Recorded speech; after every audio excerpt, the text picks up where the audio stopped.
आषाढी एकादशीच्या निमित्ताने साती प्रतिष्ठानतर्फे हेरिटेज दिंडी म्हणजे शहरातील विविध भागातील विशेषतः संगमेश्वर या महत्त्वाच्या भागातील ऐतिहासिक पारंपरिक स्थळासंदर्भातील नेमकी काय माहिती आहे त्यामागचा इतिहास विद्यार्थ्यांना नवीन पिढीला कळावा म्हणून राजेंद्र भोसले ताऊ परदेशी यांच्या साती प्रतिष्ठानतर्फे ही दिंडी काढण्यात आली।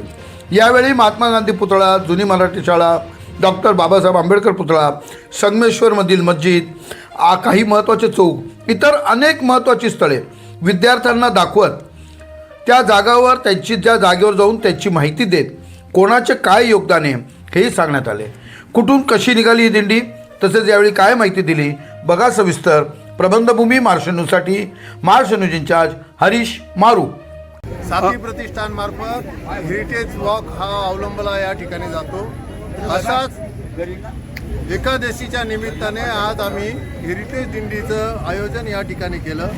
या शहरातल्या गल्ली बोळाचा इतिहासाची माहिती मुलांना व्हावी, या शहराला घडवणारी जी सामाजिक धुरंधर होती ज्यांनी या संगमेश्वर घडवण्यासाठी, इथली पुतळे घडवण्यासाठी, इथल्या शाळा घडवण्यासाठी, इथली देवळं इथली साबित राखण्यासाठी, ती उभं करण्यासाठी ज्यांनी योगदान दिलेलं आहे, ज्यांनी समर्पित भावनेने समाज उभं करण्याचं काम केलं आहे, त्या सगळ्या समाजधुरीणांची माहिती व्हावी या उद्देशाने एकादशीच्या निमित्ताने हेरिटेज दिंडीचं आम्ही आयोजन केलं। ही हेरिटेज दिंडी मोसम पुलावरून निघून अहिल्याबाई पुलावरून छत्रपती शिवाजी महाराजांच्या पुतळ्याला अभिवादन करून, बाबासाहेबांच्या पुतळ्याला अभिवादन करून, आंबेडकर पुलावरून महादेव मंदिरावरून नवा होळी चौकावरून कुंभड गल्लीवरून सावता चौक आपलं साधना वाचनालय, आंबेडकर चौक, तसं पुन्हा सावता चौक आणि विठ्ठल मंदिराचं दर्शन घेऊन इथल्या मशिदीची माहिती घेऊन सत्यशोधक मैदानावरती त्याची समाप्ती करण्यात। कुठल्या स्पॉटची आपण माहिती दिली? जेवढे मी स्पॉट आपल्याला सांगितले ते सगळ्या स्पॉटची माहिती। तर हा गांधी पुतळा, या गांधी पुतळ्यावरती सगळे आंदोलन या ठिकाणी सुरुवात होता। तर हा जो गांधी पुतळा आहे, बापूंचा जो पुतळा आहे, हा काँग्रेस कमिटीत होता। कुठं होता? काँग्रेस कमिटीत होता। लोकांची मागणी वाढली की बापूंचा पण पुतळा असायला पाहिजे म्हणून काँग्रेस कमिटीतला पुतळा इथं आणला आणि तो लोकांनीच उभा केला। याला कोणाचं कॉन्ट्रीब्युशन नाही म्हणून सगळ्या पुतळ्यांना दगडं लागलेली आहे। कोण उद्घाटक आहे, कोणती समिती आहे, काय आहे, या पुतळ्याला काहीच नाही। बापूला जसं कोणी वाढलं नाही तसं याच्यावरती कुठलंच दगड नाही। हा, चला पुढे।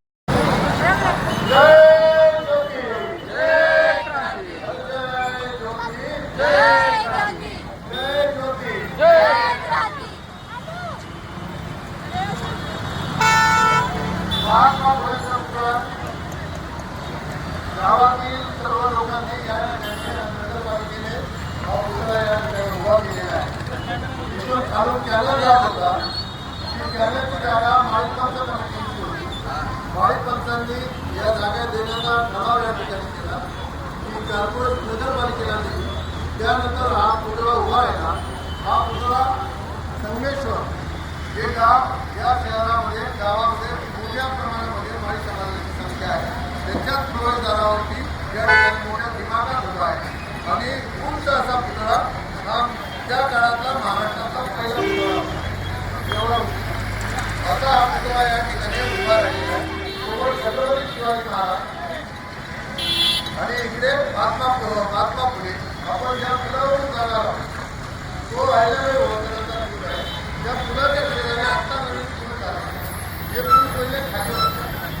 आपल्याला कल्पना आहे की 350 वर्षापूर्वी अहिल्याबाई होळकर किंवा उच्च पूल होत होता। त्या होळकरची अहिल्याबाईंच्या विचाराची आणि त्याची उंची गाठायला आपल्याला 350 वर्ष झाली। पुढच्या पुढं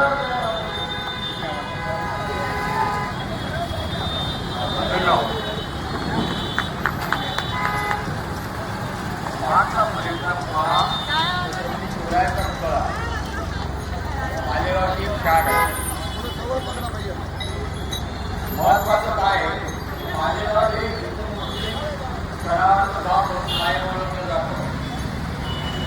दुसरं आहे मालेगावात नगरसेवक जे असतात शहराच्या लोकसंख्येप्रमाणे नगरसेवक येतात.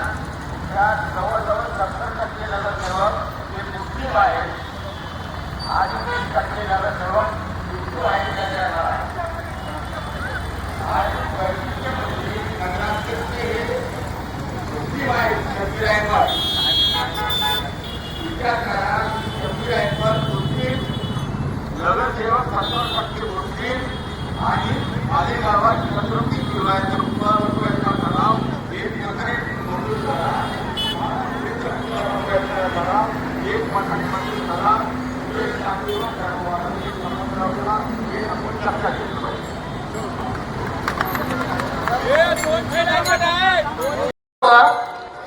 या ठिकाणी बसवांचे अनेक शिष्य त्यांना मानणारे बसवेश्वरांचे संप्रदायाचे अनेक लोक या ठिकाणी राहतात. म्हणजे आता संमिश्र वस्ती सगळ्या समाजाला धरून चालणारा हात करून चला पाहूया.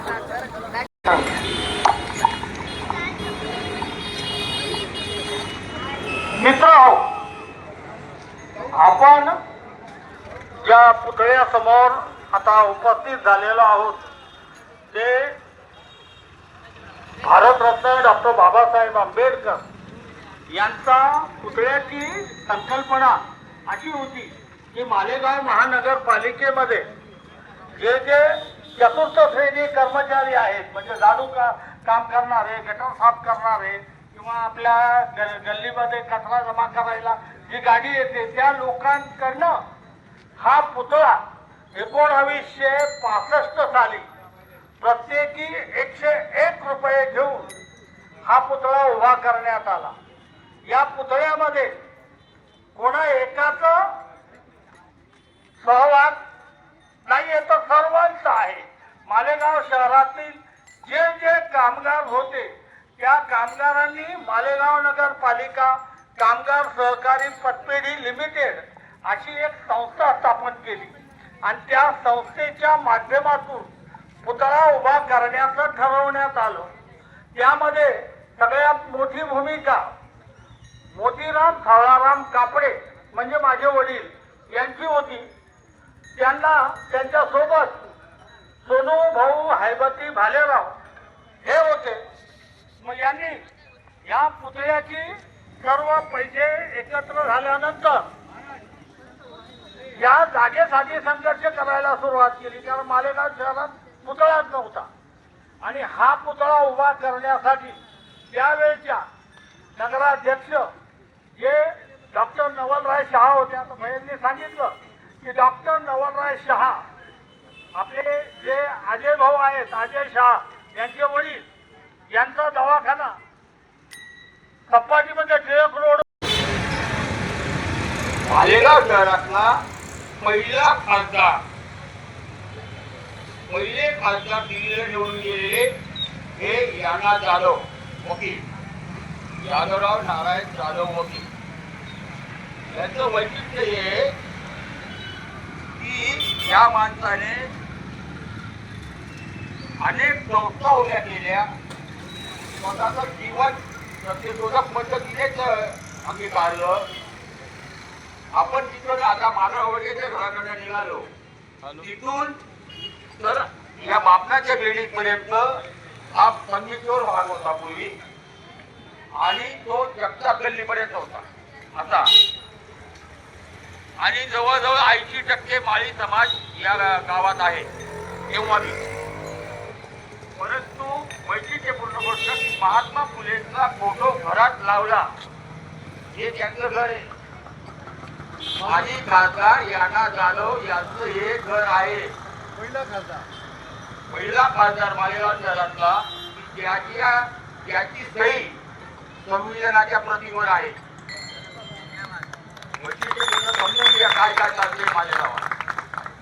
आणि महात्मा फुलेंचा फोटो लावला म्हणून एक प्रकारे त्यांच्यावर त्यांच्या कुटुंबियांवर एक प्रकारे बहिष्कार टाकण्यात आला. तो बहिष्कार म्हणजे सांगून सोडून नाही झाला पण मनोमन झाला आणि त्याचा परिणाम असा झाला की ते आजपर्यंत ओरिजिनल माळ्यांमध्ये आणि या परिवारामध्ये रोटी बेटी व्यवहार व्हायला फार वेळ लागतो किंवा नाही तो हे समजून घ्या. आहे त्यात या मशिदीचं एक वैशिष्ट्यपूर्ण नाव घ्यावं लागेल. असं सांगितलं जातं की आपण आता सावका मंदिरावरून आलो, ती मंदिराची जागा इथले गावपंच जे आहेत त्यावेळेचे त्या गावपंचांनी वेगवेगळ्या लोकांना त्या जमिनी दिलेल्या आहेत. म्हणजे बैराजी मामाचं नाव सांगितलं, त्यांचे वडील त्यांचे आजोबा हे पुजारी होते बैरागी, म्हणून त्यांना ती जागा दिली गेली. असं सांगितलं जातं की तशीच या मशिदीसाठी संगमेश्वरच्या गावपंचांनी, हिंदू मुसलमानचा विषय नव्हता तेव्हा, तर संगमेश्वरच्या गावपंचांनी याला जमीन दिलेली आहे आणि ती मशीद उभी राहिलेली आहे असं सांगितलं जातं. मुळात वैशिष्ट्यपूर्ण गोष्ट अशी की या एवढ्या मागच्या कालांतराचा जर अपवाद सोडला तर या मशिदीमधून पूर्ण संगमेश्वर पाणी भरायचं. या मशिदीची विहीर जी आहे ती हयात जिवंत विहीर आहे आणि इथून पाणी संगमेश्वरातले सगळे आया बाया घ्यायच्या.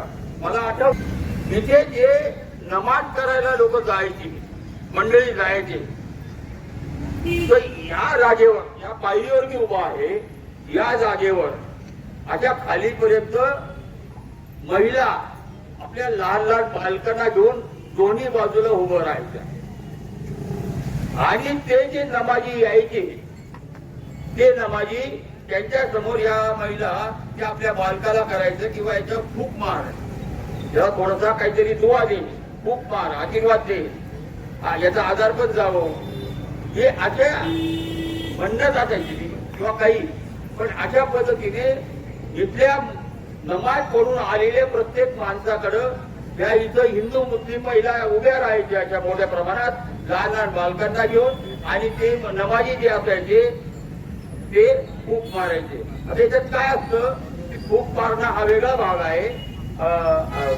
मूळ भाग असा होता की नमाज पडत असताना ईश्वराची इतके लीन झालेले असतात मंडळी, देवधर्म करत असताना, देवाच्या गाभाऱ्यात असताना खूप देवाची लीन झालेली असते मंडळी.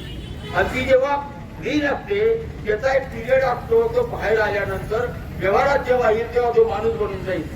जोपर्यंत तो मंदिराच्या गाभाऱ्यातून रस्त्यापर्यंत येतो तोपर्यंत त्याच्यावर म्हणजे देवाचा अल्लाचा साया कायम असतो असा समज असायचा.